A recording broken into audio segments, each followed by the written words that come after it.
ఇక్కడ అటుపండు లేదు సార్ మీ అటుపండి తింటుంది సార్. తొందరగా కానివ్వండి సార్, బాబ్కి ప్యూరోలతోటి మ్యాచ్ ఉన్నది, ప్రాక్టీస్ చేయాలి మేము. మీ అందరికి క్రికెట్ ప్రాక్టీసేగా. నాకు కోచ్ తెలుసు, నేను పిలుస్తాను, ఆగండి.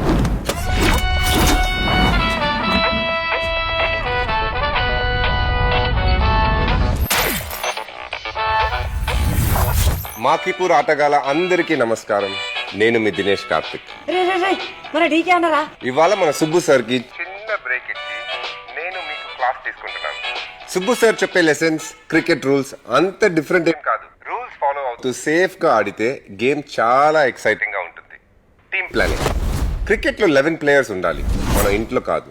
కెప్టెన్ గా మీ రెస్పాన్సిబిలిటీ టీమ్ సైజ్ ప్లాన్ చేయడం. సార్ ఊరు మొత్తంలో ఇందే పెద్ద టీం సార్, మొత్తం బాగున్నది పిల్లలు. సేఫ్టీ.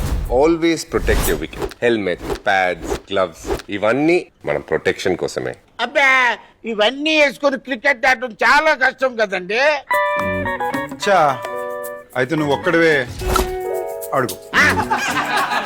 కమ్యూనికేషన్. పరిగెత్తే ముందు మీరు మీ పార్ట్నర్ కమ్యూనికేట్ చేసుకోవాలి. No means no. టీకే ఇంకా డీకే ఒకే విషయం చెప్పారు. No means no. రన్అట్ అవ్వకండి, చక్కగా ఆడండి.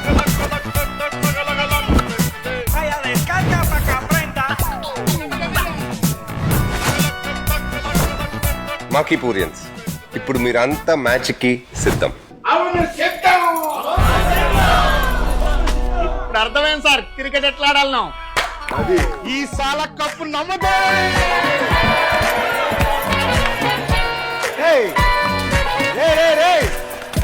ఆయన ఇప్పుడు దాకా చెప్పింది క్రికెట్ గురించి కాదు, అర్థమైందా లేదా? వీళ్ళకేం అర్థం అవ్వలేదు అని నాకు అర్థమైంది. కానీ మీకు కరెక్ట్ గా అర్థం అవ్వాలంటే watch super Subbu only on Netflix.